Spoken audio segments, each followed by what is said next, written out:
जिंदाबाद। नहीं चलेगा, नहीं चलेगा। যাত্রীকে আপনার গাড়িতে তুলবেন না। প্রয়োজনে আপনারা বাইসাইকেল ব্যবহার করুন। রাস্তায় চলার সময় বা বাজার হাটে প্রবেশ করতে সঠিক দূরত্ব বজায় রাখুন। সর্বদা মুখে মাস্ক ব্যবহার করুন। আপনার গাড়িতে বা মোটরসাইকেলের সহযাত্রীদের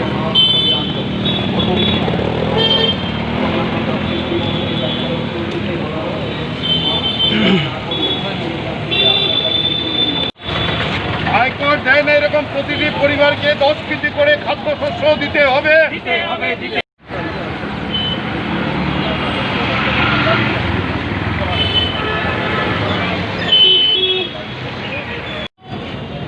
ভারতের কমিউনিস্ট পার্টি মার্ক্সবাদী পলিট ব্যুরো গোটা দেশে প্রতিবাদ বিক্ষোভের আহ্বান জানিয়েছে। এটা 7 দিন যাবতই চলছে, আজকে শেষ দিন। দাবিগুলো আপনারা হয়তো শুনেছেন ইতিমধ্যে। তাতে প্রথম যে দাবি আমরা অনেক আগে থেকেই করে আসছি, এটা হচ্ছে যে মানুষকে বাঁচাতে হলে, অর্থনীতিকে শক্তিশালী করতে গেলে, দেশের বাজার যদি চাহিদা বাড়াতে হয়, তাইলে সরকার থেকে আগামী 6 মাস প্রতি পরিবার পিছু যারা ইনকাম ট্যাক্সের আওতার বাইরে, তাদেরকে 7,500 টাকা করে নগদ প্রতি মাসে দিতে হবে এবং মাথাপিছু 10 কেজি চাল যারা দুস্থ তাদেরকে আগামী 6 মাস চাল সরবরাহ করতে হবে। 3 নম্বর হচ্ছে যে একই উদ্দেশ্য, বাজারে চাহিদা বাড়ানো, অর্থনৈতিক কার্যকলাপ শক্তিশালী করার প্রয়োজনে গ্রামে রেগার যে কাজ, সেই কাজ 200 দিনের বর্ধিত মজুরিতে রেগার কাজ করতে হবে এবং ত্রিপুরা ছাড়া অন্য জায়গায় শহর এলাকায় টুয়েপের কাজ নাই। শহর এলাকার গরিব মানুষদের, শ্রমজীবীদের জন্য কোনো কাজের আইন নাই। অবিলম্বে আইন করো, আগে বা পরে যাই হোক, অবিলম্বে শহর এলাকাতে এই কাজের নিশ্চয়তা বিধান করা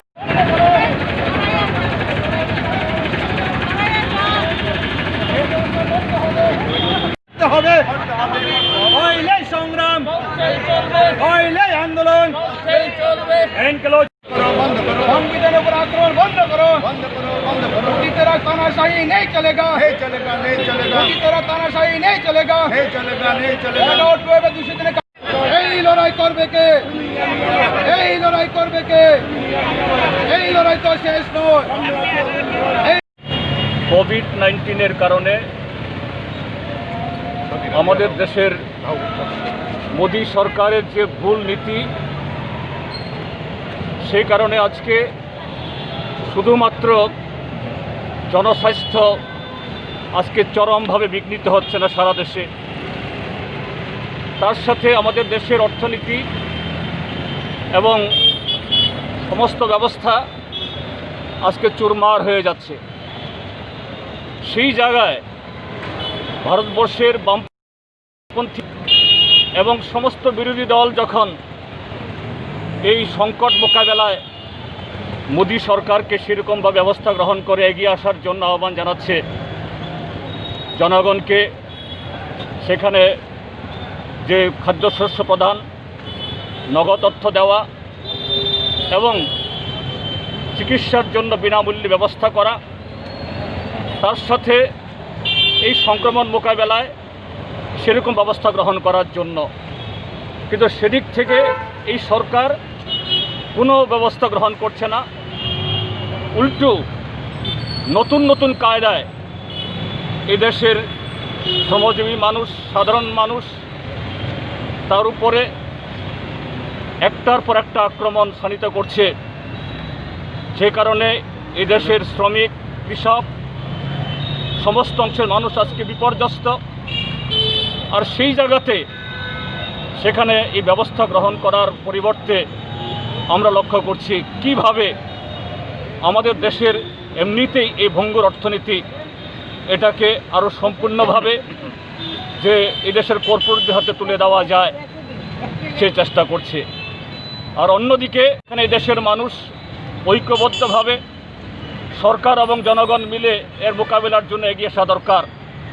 সরকার সেই জায়গাতে সাম্প্রদায়িক তাস খেলে কিভাবে মানুষের ক্ষোভ এবং তাদের ব্যর্থতাকে অন্যদিকে চালান দেওয়া যায় সে ব্যবস্থা করছে। তার বিরুদ্ধেই গত এক সপ্তাহ ধরে আমাদের পার্টি ভারতের কমিউনিস্ট পার্টি মার্ক্সবাদী সারা দেশে প্রতিবাদ সংগঠিত করছে। তারই অঙ্গ হিসাবে আমরা এই ত্রিপুরাজ্যেও আমরা এই প্রতিবাদে আমরা সামিল হয়েছি।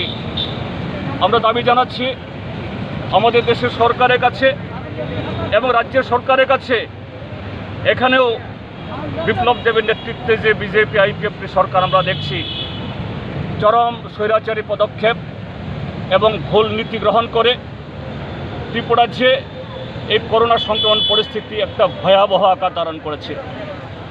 অন্যদিকে এই রাজ্যের অর্থনীতি এমনিতে গত 30 মাসে এটা এমন একটা জায়গায় চলে গিয়েছিল, এখন এটা প্রায় গ্রামে গঞ্জে পাহাড়ি এলাকাতে অনাহারের মৃত্যু মিছিল সেখানে শুরু হয়েছে। একদিকে কোভিড সংক্রমণে মৃত্যু মিছিল, আরেকদিকে এই অর্থনৈতিক কারণে অভাবের কারণ মৃত্যু মিছিল। কিন্তু সরকার সেই জায়গায় এই রাজ্যের বিরোধী দল, এই রাজ্যের সংবাদ মাধ্যম, এই রাজ্যের সাধারণ মানুষ কারো কথা শুনতে রাজি নয়। যারাই তার বিরুদ্ধে কথা বলছে সেখানে তার উপরে তাদের নানা ধরনের পুলিশে আক্রমণ, সন্ত্রাসবাদী এই গুন্ডাদের আক্রমণ, নির্যাতন এরকম নামিয়ে আনছে। মানুষ এখানে কথা বলতে পারছে না, বাক স্বাধীনতা নেই। তার বিরুদ্ধেই এই রাজ্যের 37 লক্ষ মানুষের হয়ে আমরা ভারতের কমিউনিস্ট পার্টি মার্ক্সবাদী শুরু থেকেই সরকারকে যেমন আমরা পরামর্শ দিয়ে আসছি, তার সাথে সাথে তাদের এই নীতির বিরুদ্ধে যাতে আমরা জনগণকে সোচ্চার করতে পারি, সরকার নীতি পাল্টাতে বাধ্য হয়। এই রাজ্যের মানুষকে বাঁচানোর জন্য, এই রাজ্যের অর্থনীতিকে চাঙ্গা করার জন্য উদ্যোগ গ্রহণ করে এই দাবি জানাচ্ছি। আজকেও তার অঙ্গ হিসেবে আমরা এখানে এসেছি। আমাদের আন্দোলন এখানে থামবে না।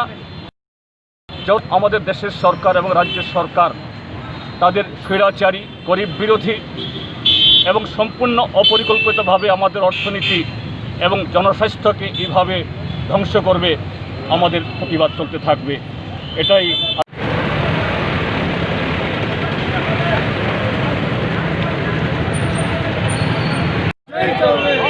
আন্দোলন হাইকোর্ট জেনে আমার সমস্ত পরিবেশের মাসে 7.5 বন্ধ করো,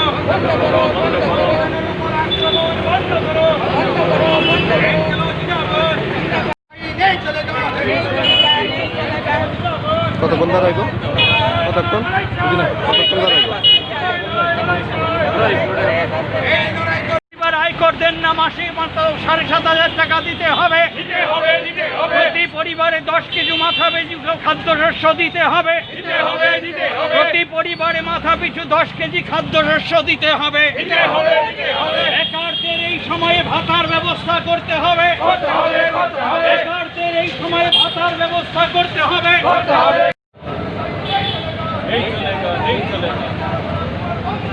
বন্ধ করো, বন্ধ করো, বন্ধ করো, বন্ধ করো।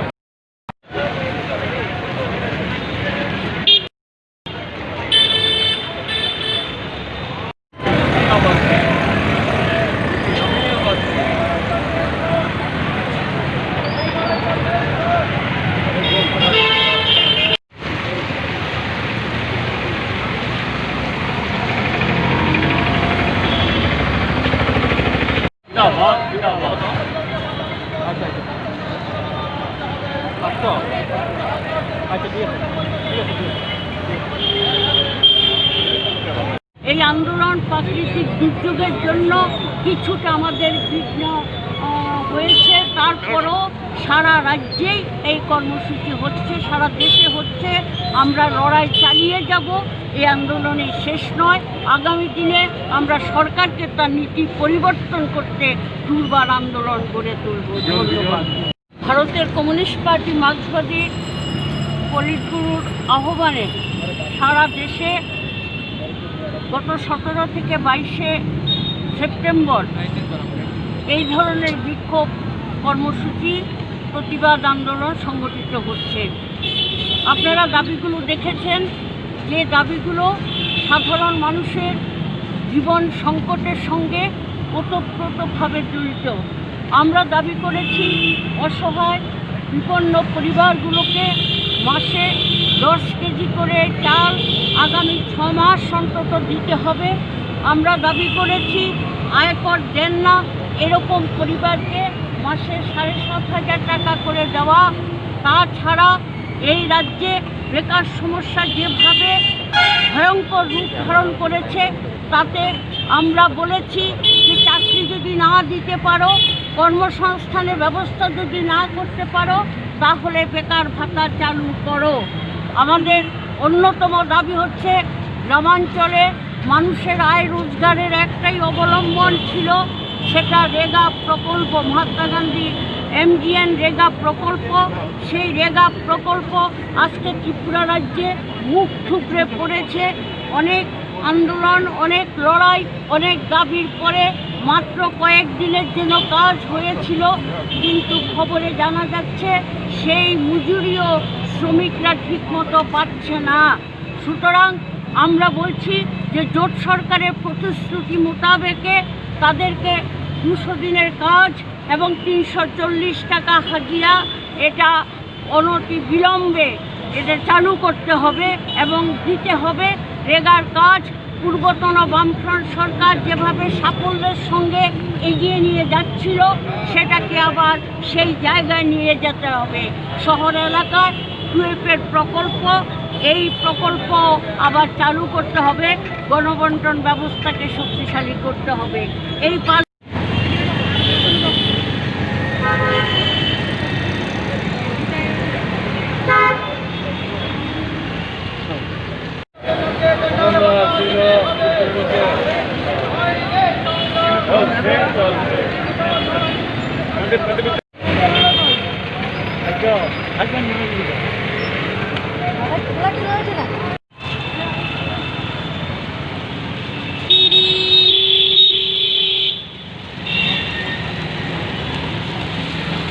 একশো দিনের কাজের ব্যবস্থা শহর এলাকায় করতে হবে। যারা বেকার আছে, শিক্ষিত বেকার, অর্ধশিক্ষিত বেকার, যারা পরিযায়ী শ্রমিক, কাজ নাই, তাদের প্রত্যেককে বেকার ভাতা দিতে হবে। এবং সবচেয়ে শেষে যে দাবিটা এবং গুরুত্বপূর্ণ, সেটা হচ্ছে একদিকে অর্থনৈতিক সংকট, সরকারের অপদার্থতা, অথচ কোনো প্রতিবাদ করা যাবে না, না বিধানসভার ভেতরে, না সংসদের ভেতরে, না সংসদের বাইরে, বিধানসভার বাইরে, রাস্তাতে।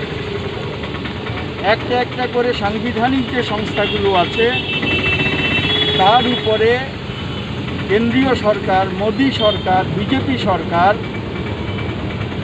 RSSের যে লক্ষ্য, সেই লক্ষ্যকে মাথার মধ্যে রেখে সমস্ত গণতান্ত্রিক অধিকার মানুষের হরণ করছে, সাংবিধানিক অধিকার হরণ করছে এবং সংবিধান ধর্মনিরপেক্ষ গণতান্ত্রিক যুক্তরাষ্ট্রীয় কাঠামো সম্পন্ন যে সংবিধান, এইটাকে বাতিল করে একটা হিন্দু রাষ্ট্র তৈরি করার জন্য নতুন সংবিধান তৈরির প্রয়াস চালাচ্ছে, যেটা এমনকি হিন্দু জনগণ যারা আছেন, তাদের সাধারণ যে মানুষ, তাদের স্বার্থ রক্ষিত হবে না। স্বৈরাচারী একনায়কতান্ত্রিক একটা সরকার তৈরি করার প্রচেষ্টা চালাচ্ছে। এই কাজগুলোর বিরুদ্ধাচরণ করা, জনগণকে ঐক্যবদ্ধভাবে লড়াই করার আহ্বান জানিয়ে আজকে আমরা আমাদের রাজ্যেও এই কর্মসূচি প্রতিপালন করছি, বিক্ষোভ আমরা সংগঠিত করছি। আমরা ডিস্টেন্স মেনটেন করে, আমরা আমাদের মাস্ক ব্যবহার করে, সমস্ত মেডিকেল প্রোফাইল মেনে এই কর্মসূচি আমরা পালন করছি। প্রাকৃতিক দুর্যোগ থাকায় আরও মানুষ আসতে পারেননি, যারা এসছেন তাদের সকলকে অভিনন্দন, আপনাদেরও ধন্যবাদ। এই লড়াই চলতে থাকবে যতদিন পর্যন্ত এই দাবি আদায় না হয়।